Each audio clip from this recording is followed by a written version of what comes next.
नमस्कार ओमकार जी, बहुत बहुत स्वागत है आपका। नमस्कार अंजू जी। आपके दर्शकों को भी बहुत अभिनंदन और बहुत नमस्कार। सर, ये सोशल मीडिया खोलकर देखिए तो ऐसा लग रहा है कि जीएसटी में जो स्लैब में बदलाव किया गया है, ये तो सब कुछ मोदी सरकार ने राहुल गांधी के कहने पर कर डाला है। राहुल गांधी ने बहुत पहले कह दिया था गब्बर सिंह टैक्स है, इसकी स्लैब कम कीजिए। मतलब भले अपनी पार्टी में कोई ना सुनता हो राहुल गांधी की, लेकिन मोदी सरकार तो सुन रही है। जीएसटी काउंसिल है और जीएसटी काउंसिल में सभी राज्यों की सरकारों के प्रतिनिधि होते हैं, वित्त मंत्री होते हैं। वो बैठ कर के फैसले करते हैं। उन्होंने ही 4 स्लैब बनाए थे पहले, 28%, 18%, 12%, 5%। उन्होंने ही अब बैठ करके ये फैसला किया कि ये 28% और 12% का स्लैब हटा देते हैं। ये काउंसिल ने फैसला लिया है, ये मोदी सरकार ने फैसला नहीं लिया है। और इस चीज को अगर ये झुठलाने की कोशिश करते हैं और ये कहते हैं कि साहब ये सरकार फैसले ले रही है और राहुल गांधी के दबाव में ले रही है, तो राहुल गांधी को अपनी सरकार के वित्त मंत्रियों से पूछना चाहिए, ममता बनर्जी की मुख्यमंत्री से पूछना चाहिए, पंजाब की सरकार के जो मुख्यमंत्री और वित्त मंत्री हैं उनसे पूछना चाहिए, विजयन के वित्त मंत्री से पूछना चाहिए जो केरल के हैं, अलग अलग राज्यों के, उनसे पूछें कि भाई अभी तक आप लोगों ने ये फैसला क्यों नहीं किया। और इससे भी बढ़कर के बात ये कि जब जब मोदी सरकार पेट्रोलियम पदार्थों को जीएसटी के दायरे में लाने की कोशिश करती है तो ये विरोधी दलों की सरकारें उसके मुखालिफ क्यों हो जाती हैं, उसका विरोध क्यों करने लगती हैं? क्योंकि इन लोगों ने कितने प्रतिशत टैक्स थोप रखे हैं पेट्रोलियम पदार्थों पर, ये कौन नहीं जानता। तो ये प्रचार कुछ करते हैं, माहौल कुछ और बनाते हैं, हकीकत एक्चुअल में कुछ और होती है। और अगर सब कुछ राहुल गांधी के ही कहने पर हो रहा है तो फिर तो ये सोशल मीडिया के जो बयानवीर हैं, जरा ये भी बताएं कि राहुल गांधी ने जब कहा था कि देर क्यों कर रही है सरकार, पहलगाम का बदला क्यों नहीं ले रही है, और उसके बाद तुरंत हमला करना चाहिए पाकिस्तान पर, इस तरह के बयान थे इनके। और जब वाकई हमला हुआ 6 और 7 मई की रात को और पता लगा कि साहब 9 आतंकी ठिकाने ध्वस्त कर दिए, जिनमें से 3 तो हेडक्वार्टर ही थे आपके लश्कर के, जैश के और हिजबुल के, तो उसके बाद सबसे ज्यादा नानी किसकी मरी हुई थी, चेहरा किसका उतरा हुआ था? जब मीडिया के सामने आए राहुल गांधी तब चेहरे पर 12 क्यों बजे हुए थे? और उसके बाद 9-10 तारीख की रात को जो कुछ हुआ पाकिस्तान में, जिसके बाद वो घुटनों पर आ गया, उसके बाद राहुल गांधी ने ही पूछा था ना डोनाल्ड ट्रंप के ये कहने पर कि 5 विमान गिर गए, तब हमने हस्तक्षेप किया, नहीं तो परमाणु युद्ध हो जाता। तब इन्होंने ट्वीट करके पूछा था, मोदी जी 5 जहाज गिरने का सच क्या है? अब आप देखिए इनके कारनामे शुरू से याद कर लीजिए, बहुत पीछे नहीं जाते हैं। कोरोना काल में इन्होंने कुछ सो कॉल्ड अर्थशास्त्रियों को बुला करके उनके इंटरव्यू लेने शुरू किए और एक ऐसा माहौल क्रिएट करने की कोशिश की कि जैसे देश में आर्थिक सुनामी आने वाली है, हजारों लाखों लोगों के रोजगार जाने वाले हैं, इंडस्ट्री तबाह होने वाली है, एग्रीकल्चर सेक्टर तो औंधे मुंह गिरने वाला है और सब कुछ बर्बाद हो जाएगा भारत में। एक ऐसा माहौल बनाने की कोशिश की थी। इसके बाद इन्होंने और इनके कुछ दूसरे संगी साथियों ने, जिनमें अरविंद केजरीवाल भी मौजूद थे, उन्होंने अमेरिका की फाइजर कंपनी के वैक्सीन लेने के लिए काफ़ी प्रेशर बिल्डअप किया था। लेकिन हमारे यहाँ की अपनी स्वदेशी ही कंपनियों ने 2 वैक्सीन बहुत कम समय में तैयार भी कर ली और उनको मान्यता भी मिल गई अंतर्राष्ट्रीय एजेंसियों से। और उसके बाद करीब 200 करोड़ के आसपास तो अपने घर में ही लगी, इससे ज़्यादा लगी, और फिर करीब 225 देशों को हमने सप्लाई की, जिनमें से बहुत सारे देशों को वो मुफ्त में दी गई, गिफ्ट के तौर पर दी गई। और वो एक वैक्सीन कूटनीति रंग लाई, और आज की तारीख में दुनिया में बहुत सारे देश अब भारत के मुरीद हैं, प्रधानमंत्री नरेंद्र मोदी के मुरीद हैं। ऐसे अनेक क्षेत्र हैं जब राहुल गांधी ने क्रिटिसाइज किया, चैलेंज किया, और प्रधानमंत्री मोदी ने उसे अवसर के रूप में लिया। 3 कृषि कानूनों पर इन्होंने जिस तरीके से गवर्नमेंट को घेरने के लिए यहाँ ला करके सो कॉल्ड किसान बैठाए 13 महीने तक, उस पर इन लोगों की जो बयानबाजियां थी, पर्दे के पीछे से जो ताकतें लगी हुई थी, उनके हाथ अल्टीमेटली क्या आया। प्रधानमंत्री ने बाद में सदन में खड़े होकर के कहा, ऑन रिकॉर्ड है वो, कि हम इस देश के लघु मझोले सीमांत, जिनकी संख्या 86 से 88% है किसानों की, उनकी बेहतरी के लिए 3 कृषि कानून लेकर के आए थे। आप मुझे ये बताइए कि वो जो लघु सीमांत और मझोले किसान हैं, वो कभी राहुल गांधी को या कांग्रेस को माफ करेंगे? क्योंकि ठीक है, प्रधानमंत्री ने कहा कि भाई अगर हम आपको नहीं समझा पा रहे हैं और आप इनके पीछे जा रहे हैं, इनके साथ खड़े हो रहे हैं और डिस्टेबलाइज करने की कोशिश कर रहे हैं सरकार को भी, देश को भी, और कुछ ताकतें हैं जो हिंसा, जो अराजकता पैदा करने की कोशिश कर रही हैं, हम उनके मंसूबे तो पूरे नहीं होने देंगे। अल्टीमेटली उन्होंने कहा कि मैं राष्ट्र से माफ़ी मांगता हूं और किसानों से भी, जिनको हम नहीं समझा पाए, और वो कृषि कानून वापस ले लिए। मैं अनेक ऐसे किस्से, कहानियां, फैसले बता सकता हूं जब इन्होंने रोड़े अटकाए। राहुल गांधी के कारनामे तो अनंत हैं, जिनको अगर गिनाया जाए या लिखा जाए तो एक ग्रंथ तैयार हो जाएगा, महाग्रंथ तैयार हो जाएगा। इनकी चीजों को जरा याद कर लीजिए कि इन्होंने पहले क्या कहा और उसके बाद क्या किया। इन्होंने डोकलाम के समय क्या कर रहे थे चीनी दूतावास में, वो जो डिनर कर रहे थे उनके साथ में बैठ करके, और जब पकड़े गए तो पहले तो कहा गया कि नहीं गए, और जब वो गलती से दूतावास की वेबसाइट पर इनका फोटो छप गया, चीन वालों की गलती की वजह से, या एक नॉर्मल एक कर्टसी थी कि उन्होंने वो डाल दिया, तो उसके बाद कहा कि नहीं हम तो इसलिए गए थे कि जरा जान सकें कि डोकलाम का मसला क्या है। तो आप अपने रक्षा मंत्रालय, अपने विदेश मंत्रालय, अपने पीएमओ के पास जाएंगे या चीन के दूतावास के पास जाएंगे? तो इनके बहुत सारे कारनामे वो अतीत में सब कुछ ढके छिपे पड़े हैं, और कुछ बाहर आ जाते हैं जब हम और आप जैसे मिलकर के प्रोग्राम करते हैं। जनता को भी पता लग जाता है, और ये कितने सच्चे हैं, कितने अच्छे हैं, कितने देशभक्त हैं, और कितने जनता के प्रति समर्पित हैं, सब पता चल जाता है। सर, इनको ये लग रहा है कि बिहार चुनाव में अगर इसको भुनाएंगे अपने पक्ष में तो शायद उनको कुछ फायदा हो जाए। वैसे तो वो ना 3 में ना 13 में है बिहार में। हाँ, मुझे ये बताइए कि शुरू से ये तो इसी तरह की टैक्टिक्स अपना रहे हैं, करना धरना तो कुछ है नहीं, बयानबाजी करनी है, शोबाजी करनी है, 8-10 कैमरामैन को लेकर के साथ चलना है, अलग अलग एंगल से फोटोग्राफी, वीडियोग्राफी करानी है, तमाशा कराना है, पाखंड करना है, बयानबाजी करनी है, यही तो कर रहे हैं। इसके अलावा क्या कर रहे हैं? या फोटो अपॉर्चुनिटी, जैसे अभी मखाने के खेत में घुस गए थे जुराब पहन करके, मोजे पहन करके, या हरियाणा में धान की रोपाई वाले खेत में ट्रैक्टर पर बैठ गए थे और वहां भी धान रोपते हुए दिखाई दिए थे, या मोटर मैकेनिक के यहाँ, मोटरसाइकिल मैकेनिक के यहाँ वो एक पेचकस लेकर के मैकेनिक बनते हुए दिखाई दे रहे थे, या कुलियों के बीच में जाकर के वो व्हील वाला जो सूटकेस था, ब्रीफ केस था, उसको सिर पर लाद करके चल रहे थे, या कभी कुलियों के या लोको पायलट के बीच में बैठ जाते हैं, कभी ये कारपेंटर के बीच में बैठ जाते हैं जाकर के।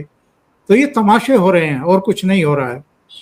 अगर इनको वाकई फायदा मिलता है इन सब तमाशों से, तो ये अलग अलग राज्यों में जो इनकी हार हो रही है वो तो जीत में कभी की बदल गई होती। या लगातार जो लोकसभा के 3 चुनाव हारे हैं, तो वो हार कम से कम कुछ तो जीत में बदलती हुई दिखाई देती। 3 प्रयासों के बावजूद आप 3 अंकों में सीट नहीं ला पाए। बस एक ही फायदा हुआ कि नेता प्रतिपक्ष बन गए, लेकिन नेता प्रतिपक्ष कैसे होते हैं उसका कोई शऊर आपको दिखाई देता है क्या? इनके पहनावे में, इनकी बॉडी लैंग्वेज में, इनके करतबों में, इनके बयानों में, इनके भाषणों में किसी तरह की कोई तैयारी करके जाते हो या कोई इम्पैक्ट छोड़ा हो कि भाई अगर नेता प्रतिपक्ष है और बहुत बढ़िया तैयारी के साथ भाषण दे रहा है किसी विषय पे, तो हाँ ये वाकई इस देश का प्रधानमंत्री बनने के लायक है। ऐसा कोई इम्पैक्ट छोड़ा है क्या आज तक?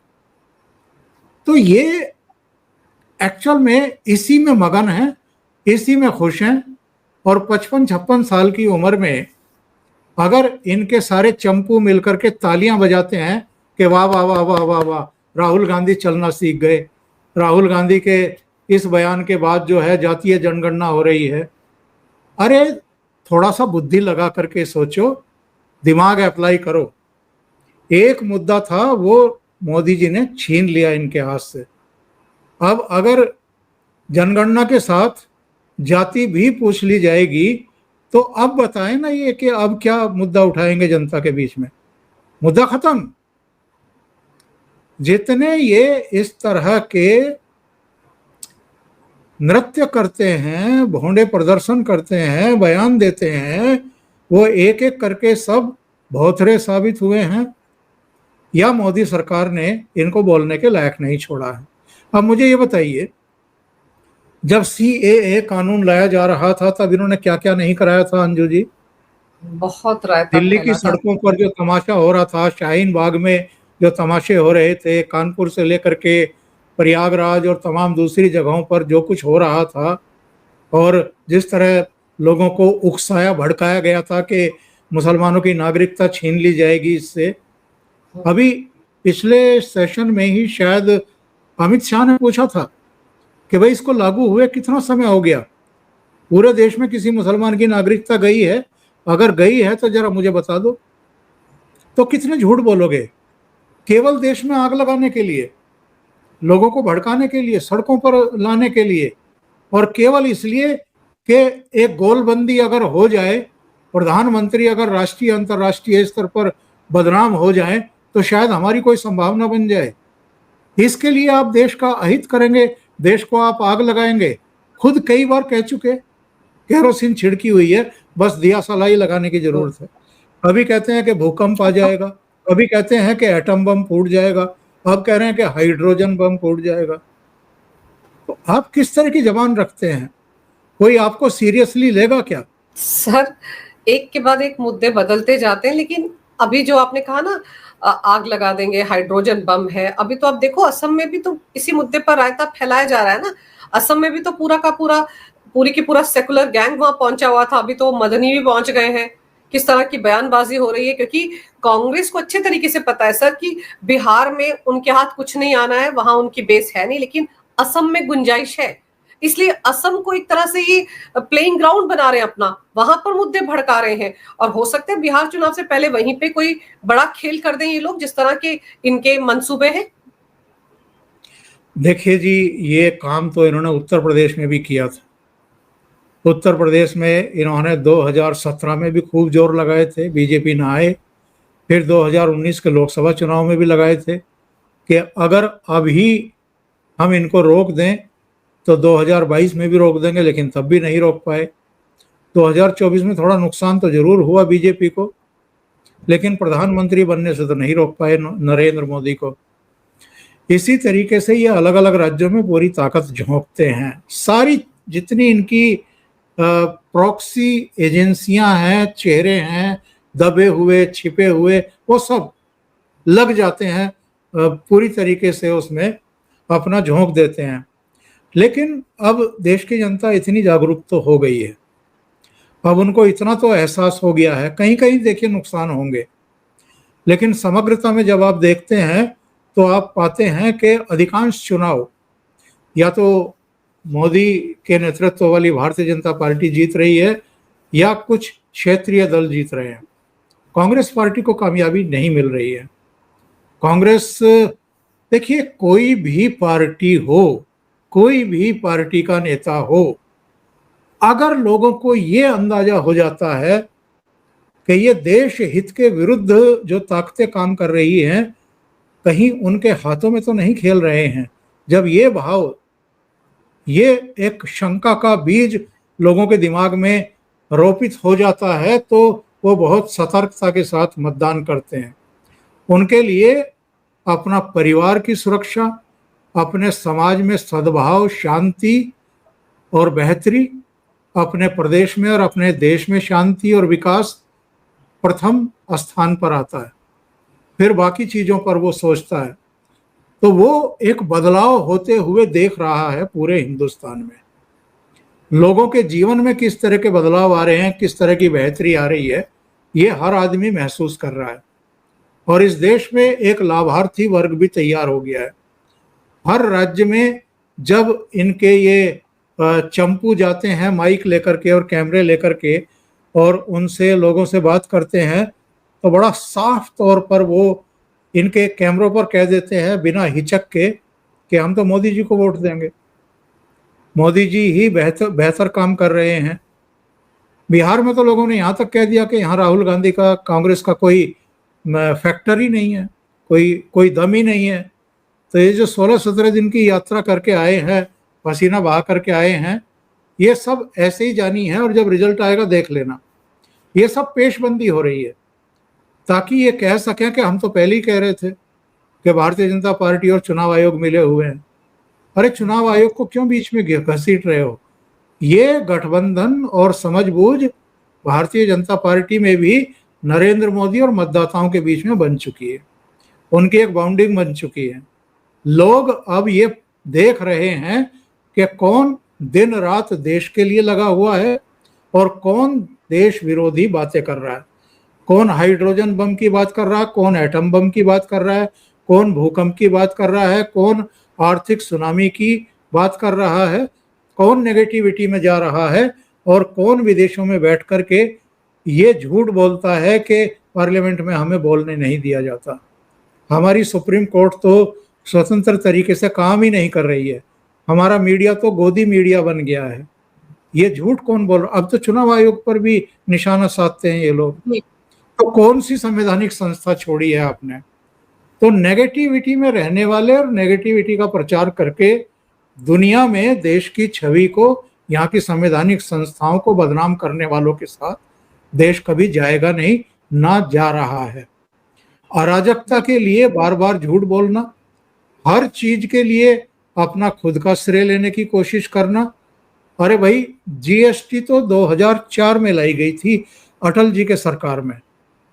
उसके बाद जब इनकी सरकार आ गई तो इसको ठंडे बस्ते में क्यों डाल दिया गया? फिर मोदी सरकार को ये पास करनी पड़ी और जब आधी रात को जीएसटी लागू की गई थी, प्रणब दा को पार्लियामेंट में बुलाया गया था, दोनों सदनों का सेशन बुलाया गया था, तो कांग्रेस पार्टी ने बहिष्कार क्यों किया था? तो आप हर तरह के सुधारों के खिलाफ हैं और ये सरकार चाहे 240 सीट वाली हो, 282 या 303 सीट वाली हो, वो लगातार कड़े फैसले लेती जा रही है और लोगों को पता है। हर चीज का श्रेय लेने की कोशिश करेंगे, लेकिन लोगों को पता है कि एक्चुअल में कर कौन रहा है और काम को खराब करने की कोशिश कौन कर रहा है। सर, अभी जो पीएम मोदी की माताजी को लेकर जो विवाद हुआ, गाली देने का जो मामला हुआ, उसको लेकर एक दिन पहले जो बिहार में बंद का आह्वान किया गया था, वो भी काफी हद तक सक्सेसफुल रहा है। तो आपको लगता है कि वो एक बड़ा मुद्दा बनने वाला है बिहार विधानसभा चुनाव में? जी, बड़ा मुद्दा बन चुका है, वो एक्चुअल में ऑलरेडी बन गया है। और ऊपर से जो इनके उल्टे सीधे बयान आ रहे हैं, लालू यादव का भी आज एक बयान आया है, हैरत होती है, ताज्जुब होता है। जिस लालू यादव की फैमिली में तेज प्रताप की पत्नी के साथ मिसबिहेव हुआ हो और जिसने प्रेस कॉन्फ्रेंस में ये आरोप लगाए हों कि राबड़ी देवी ने मेरे साथ मारपीट की है। ये लोग महिला सम्मान क्या जाने। और जिस तरह की हकीकतें सामने आ रही हैं कि शादी तो कर दिया आपने, एक लड़की की जिंदगी तो बर्बाद कर दी आपने, लेकिन तेज प्रताप के किस्से तो अब सामने आ रहे हैं निकल करके कि उनका कहाँ प्रेम प्रसंग चल रहा था। तो अगर कहीं प्रेम प्रसंग चल रहा था और आपकी जानकारी में था, तो आपने एक परिवार को, एक दूसरे की बेटी को बर्बाद क्यों किया, उसकी जिंदगी को तबाह क्यों किया? तो ये बयान देंगे, लालू यादव बयान देंगे, जो खुद सजा याफ्ता हैं और आजकल लंबे पैरोल पर चल रहे हैं। कोर्ट्स की कृपा है इनके ऊपर, वरना इनको जेल में होना चाहिए। ऐसे लोग भी चुनाव को प्रभावित करने की कोशिश कर रहे हैं जो एक्चुअल में सजा याफ्ता हैं। और आप इनके सबको देख लीजिए ना, सब किसी ना किसी जांच एजेंसी के दायरे में है। या तो चार्जशीट दाखिल हो चुकी हैं या इनसे इंट्रोगेशन हो चुकी है, चार्जशीट दाखिल होने वाली है। इस तरह के वंशवादी और भ्रष्टाचारवादी चेहरे वो सवाल खड़े करते हैं। और किन पर सवाल खड़े करते हैं? जिनका पूरा राजनीतिक करियर बेदाग है। कोई एक छोटा सा भी दाग आज तक उनके किसी कुर्ते पर, किसी कमीज पर लगा नहीं है। आप कहते रहिए अडानी अंबानी, अडानी अंबानी, लेकिन कोई यकीन करता है क्या?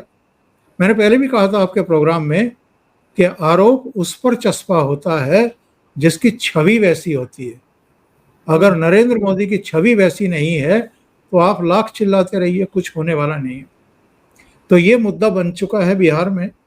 और बिहार ही नहीं, ये तो बात निकली है तो बहुत दूर तक जाएगी। ये 2029 तक जाने वाली है। याद रखिए 2029 में महिलाओं को 33% आरक्षण लागू होगा। 33% महिलाएं चुनाव मैदान में लड़ती हुई दिखाई देंगी और फिर पार्लियामेंट में बैठी हुई दिखाई देंगी अगली लोकसभा में। बहुत बड़े बदलाव इस देश में होने जा रहे हैं। बिल्कुल सर। और सर एक चीज और, ये जो CAA वाला मुद्दा है, जैसे जिसमें कि नई नोटिफिकेशन जारी की है केंद्र सरकार ने, उस पे भी विपक्ष जो है पूरी तरह से खामोश है। क्या वो हजम नहीं कर पा रहे हैं? उनको समझ नहीं आ रहा है कि कैसे रिएक्ट किया जाए, क्योंकि पिछली बार जो रायता फैलाया था उसमें कुछ नहीं हुआ था, किसी की नागरिकता नहीं की गई, जैसे कि आपने भी बताया। तो अब उनको लग रहा है कि इस मुद्दे को झेल जाएं या फिर अब वो घुसपैठियों के साथ कैसे इस मुद्दे को जोड़ें, इसके लिए मंथन हो रहा है अंदर खाने। पिछली बार भी कई दिन लग गए थे रणनीति बनाने में और साजिशें रचने में, तो इस बार भी इंतजार करिए, थोड़ा सा समय गुजरने दीजिए। मुझे लगता है कि कुछ ना कुछ तो करेंगे ये लोग, कुछ ना कुछ तो करेंगे। क्योंकि इसमें एक संभावना तो बनी हुई है ना कि भाई मुसलमानों के लिए दरवाजा क्यों नहीं खोल रहे हो, केवल हिंदुओं के लिए, पारसियों के लिए, जैन बौद्धों के लिए, ईसाइयों के लिए ही क्यों? जो मुसलमान आना चाहते हैं पाकिस्तान से, बांग्लादेश से, अफगानिस्तान से, उनके लिए प्रावधान क्यों नहीं किया गया है? तो ये कुछ ना कुछ तो करेंगे, चुप बैठने वाले तो नहीं है। कुछ ना कुछ जरूर करेंगे सर। और मुझे तो ये लगता है कि असम में वो उसकी जमीन तैयार कर रहे हैं, इसीलिए इनके बहुत सारे लोग जो प्रॉक्सी हैं, क्योंकि कांग्रेस सीधे सीधे खुद तो जा नहीं रही है, अपने नुमाइंदों को वहां भेज रही है, और हो सकता है वहीं पर इस मामले को लेकर ये कुछ ना कुछ बवाल काटे। और आप सही कह रहे हैं, अभी सोच रहे हैं, थोड़ा वक्त लगाएंगे, लेकिन कुछ ना कुछ जरूर करेंगे। सर आपने समय निकाला, इस विषय पर बहुत ही अहम जानकारी मेरे दर्शकों को दी, आपका बहुत बहुत धन्यवाद। नमस्कार, जय हिंद। जय हिंद।